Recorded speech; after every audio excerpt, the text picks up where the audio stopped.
What's up, guys? Daniel from Block Pass Moto. Just wanted to talk about the round three of Pro Motocross that just wrapped up at Thunder Valley in Colorado. Some of the 450 storylines, 250 storylines, what's going on with the championship, all that. But first, I want to start with Chase Sexton and his press day crash on Friday. Oh man, dude, this sucks.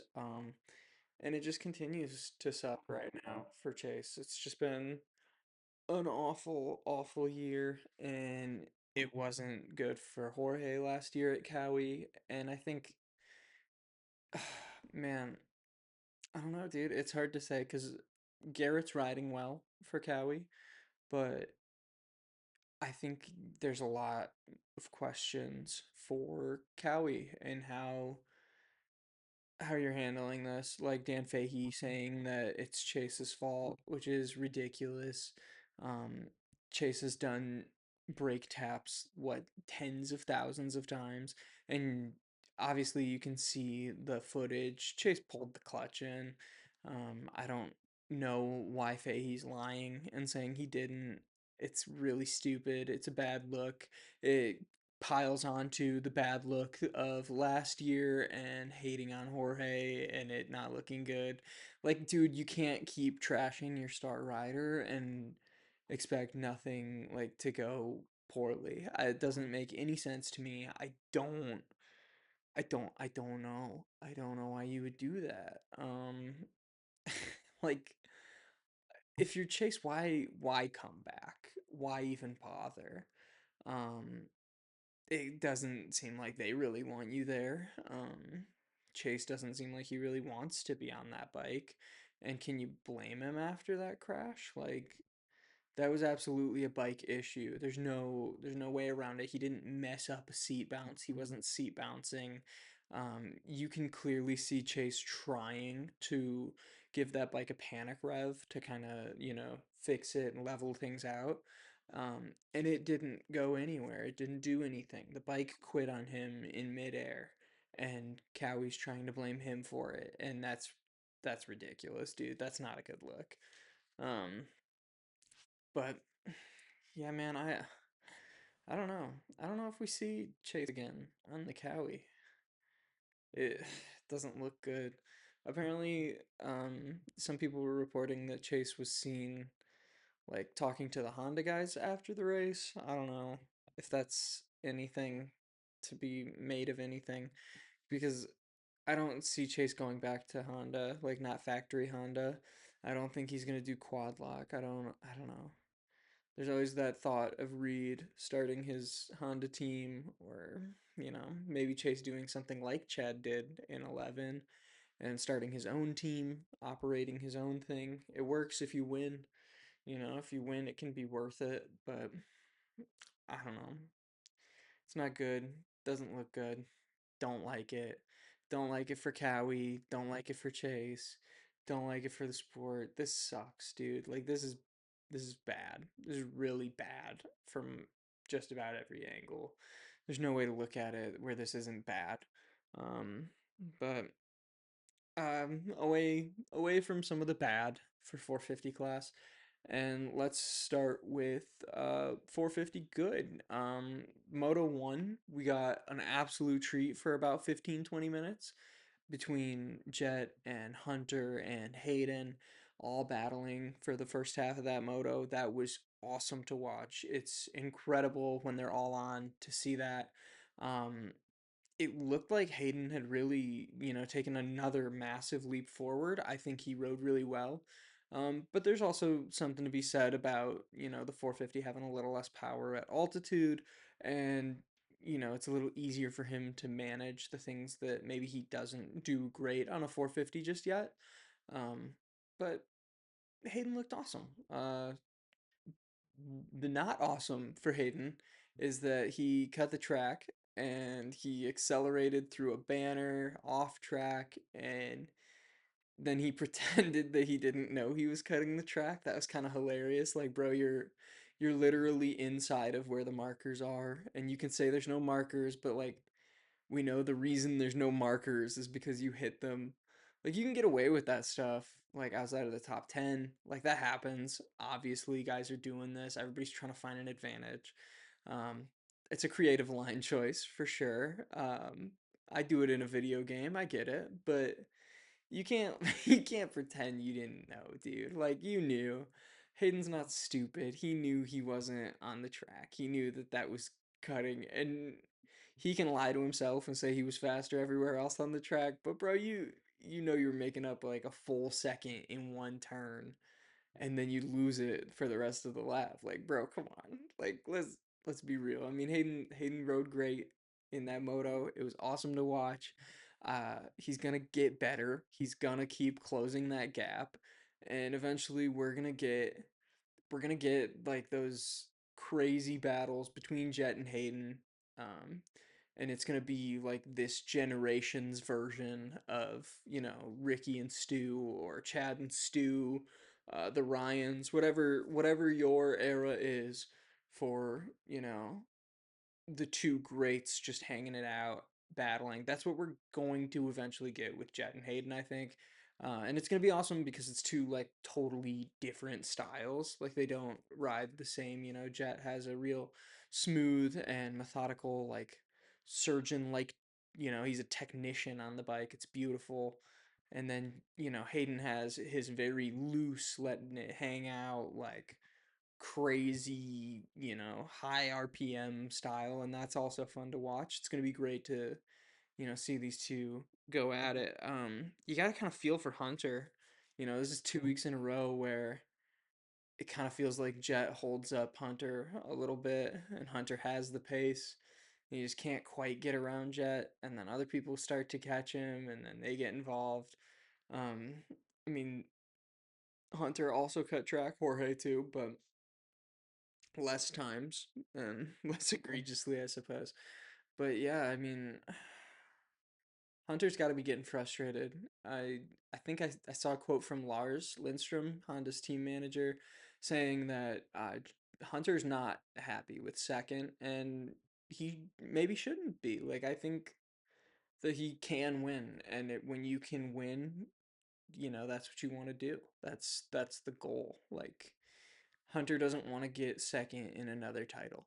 It's happened so many times to him already in his career, and he's not, a super old vet who's been in this class for forever, but he's already finished second in like what, four titles, two SMX, at least two motocross last year and 24, and then this year in Supercross. That's like five times he spent second in a 450 title, which is kind of crazy.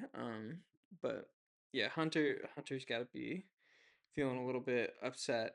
Um, but yeah, it definitely felt like the Yamaha was looking good out there for Hayden. It was great. It was great to watch, man. Um, but also, Lucas Coenen looked incredible. I spent so much time talking about the Jet and Hayden and Hunter battle, but Lucas got second in that race. He just charged right through. He didn't get a great start. This is a different bike than what he races at the GPs, and for everybody who thought that they were just gonna take it easy on these races here, I guess we're totally wrong. Because wow, dude, I thought Lucas would be good, but I didn't think he would be this good right away. Second, 2-2 on the day. That's that's nuts, dude. Obviously, you guys know Jet went 1-1 again. That's four motos in a row. And it kind of feels like the old Jet Lawrence is back. Jet is going to be good. He's going to be fine. He's probably going to win this title if he doesn't get hurt. Um, but Lucas 2-2, like to step in and disrupt, Hunter and Hayden and Jorge's been up there, and Lucas is just fine, dude. Like if you ever thought that the MXGP guys were simply not as good as the US riders, like no, you're wrong. The GP dudes are insane. They're super skilled. Their tracks are way different, way rougher, but it's awesome to see them coming over. Jorge being a two-time champ when he came over, and now it seems like we're just getting like a taste of the Coenens which I think they will be here full time come 2027, which is wild, dude. Right now, it feels like we're getting it's like it's like if you saw your mom carry in the Christmas presents, but you know you gotta wait, you know? Like we just got to see Lucas Coenen and Sasha Coenen just a little bit. But you don't get to fully unwrap the present yet. Like you gotta wait to really see them here in the US full time. But it's awesome to see, man. It's gonna be great. Um, right now I'm just like totally giving the series a ton of credit and loving it. But it's awesome, man. If you guys don't have Peacock, get on there, bro. Like check it out every Saturday. It's incredible. Um, but yeah, Deegan cutting the track, seven position penalty. I know a lot of people thought that was kind of steep. I've seen the explanation being that he did the track cut 6 times and then another position for accelerating back onto the track too quick. That all makes sense to me. I think it's really funny to see the people who think that there shouldn't have been any penalty. Like, yeah, that's fine, guy. He's just allowed to do that. He should just be allowed. I thought that was really awesome. That was funny. I don't know if you guys saw, but in the press conference, they asked Jet about like Deegan being there, and trying to pass, and Jet was saying that he's predictable, but he didn't say his name. He called him what's his name. I thought that was kind of funny. Jet's kind of taken the high road on all of this and seemingly ignored all of the little chirps from the Deegan camp, and continued just doing what he does. But I think it's kind of funny to see him throw just a little what's his name jab at him. Won't even say his name. I thought that was kind of funny. Um, but yeah, I think that kind of covers it for the main 450 stuff. Um, you know, it it sucks that in just a few weeks we already lost, Tomac and Sexton and J Coop for, injuries, but hopefully we'll get some of those guys back at least, and hopefully something good can come of it. Onto 250 storylines.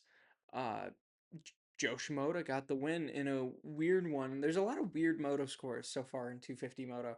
It's been insane. It's like everybody just has one good moto, one bad moto, two solid motos. It's been rare to see a lot of people like stack the 2-1 or the 1-1. Hasn't happened yet at all. But anyways, Joe Shimoda getting the win. I think he went what 3-4, 3-3, something like that. But or 2-3 maybe. But Joe Shimoda getting the win. Didn't feel dominant. Um, I kind of expected Joe to come in a little hotter this season, but it seems like the slow build is still happening, and I think we're gonna see Joe start to win some more rounds towards the end of this. Um, he he looked good, man. He's charging through.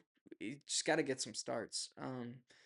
And speaking of Honda and guys I thought would start this season hot, Chance. I didn't hardly even notice Chance. I know he was sick, but it's wild to see him go from, winning this race by 20 seconds 1-1 last year to just kind of, not even really seeing Chance at all.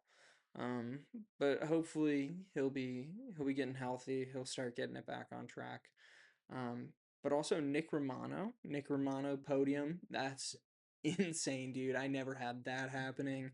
I really this came so far out of nowhere, for Romano, and now it feels like he's gonna get that job, doesn't it? Like it feels like Nick Romano's getting that 2027 deal, at least a 1 year deal for Romano. Like he was awesome, dude. Like he rode great. It feels like he's always running up at the front, even if he doesn't finish in the top five. He's starting up there, and he's running top three for half the moto. At least it feels like. Um, yeah, man, it's crazy. But the real 250 headline, I feel like, has to be Sasha Sasha Kunin. You got the full Sasha Coenen experience. This is Sasha from MXGP. He's gonna go fast and he's gonna crash. That is Sasha. It's what I predicted. I did expect him to win a moto at some point here in the US. But now, dude, it feels like he's gotta go 1-1 at Southwick. Like it almost feels like he's gonna just destroy everybody there. First moto he got out there and unfortunately came together with somebody on the first lap, and then I think he had another crash with somebody on the second lap. Eventually came back to I want to say like 13th in the first moto, so he did charge through. He had a good ride. He was definitely fast, but Moto 2, Sasha got the start and it was like over. Like it didn't even really feel like it was in question at any point in Moto 2. It felt like we all just kind of knew Sasha was gonna take it. I mean, it's crazy. Lucas went 2-2, Sasha won a Moto. This is a huge Coonan brothers dub for sure. It was awesome to see just like the respect that they all kind of carry for each other between like Lucas and Jet and Hunter was really cool. Um, it just seems like this future of the sport is in really good hands if these two 19-year-olds are coming here battling with Jet and the whole 250 class, dude. It feels like as long as Sasha stays healthy through Supercross, he should win the title next year on 250. And I don't think that Lucas is going to be far from Jet next year outdoors either. Like as long as they stay healthy through Supercross, which is a huge if. Supercross is super dangerous. These kids haven't really raced Supercross at all, but it's it's nuts, dude. We all talk about Hayden, being a super young prospect. Um, Lucas is younger, and he kind of took it from Hayden, dude. He rode better than Hayden this weekend. Like no doubt about it in my mind. Lucas currently is better than Hayden Deegan. Um, it was interesting to see Lucas like over and over again keep talking about how Jet is like the best rider in the on the planet. That was interesting because he's still racing, Hurlings, and Hurlings maybe isn't the best rider on the planet anymore, but he's got that history of being the fastest man in the world.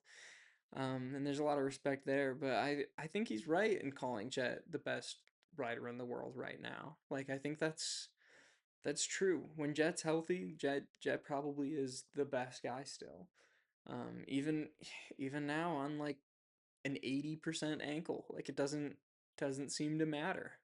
He'll get the start, he'll control the race from the front, and it sometimes it seems like people are gonna catch him. And it felt like Deeks was gonna catch him.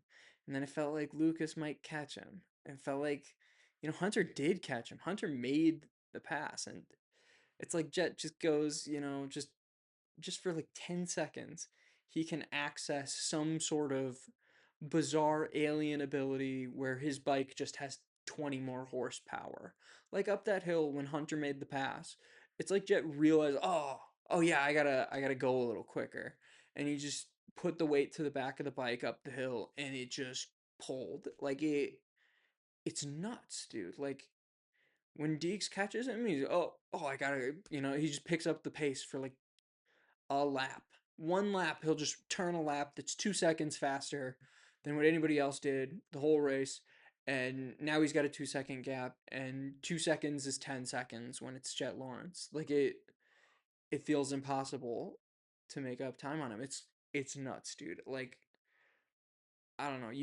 I'm not trying to glaze the dude, but like I'm calling it like I see it, bro. It's nuts. Like there's nothing. It sometimes feels like there's nothing they can do. Like point blank, bro. He's like that sometimes. But I mean, Hunter had the pace. Hunter, you could argue should have gone 2-2 if he didn't make those mistakes.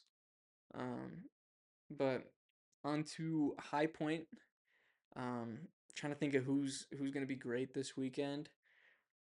You can say it's a good track for Jet or Hayden, but like everywhere is kind of a good track for those two. They both have had great results at like every single track.